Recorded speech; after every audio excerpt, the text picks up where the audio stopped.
L'80% circa delle aziende controllate lo scorso anno dai carabinieri del nucleo operativo tutela lavoro di Venezia sono risultate irregolari.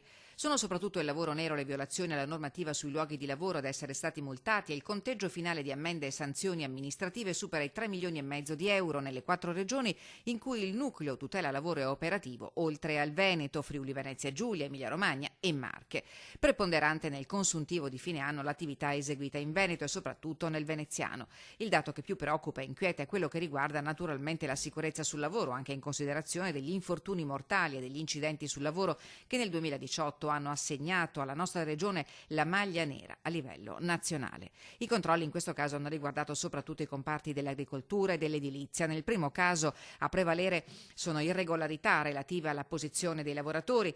Quelli trovati chini a lavorare nei campi fra Chioggia e Scorzè erano per lo più lavoratori extracomunitari impiegati in nero, altri messi a disposizione tramite appalti di servizi non genuini. In edilizia, su 11 cantieri ispezionati fra Mirano, Noale e Scorzè, 10 sono risultati irregolari anche per violazioni relative alla materia della salute e della sicurezza nei luoghi di lavoro. Nel bilancio dei carabinieri del nucleo tutela lavoro spiccano pure i controlli estivi nelle strutture ricettive e di ristorazione lungo il litorale veneziano.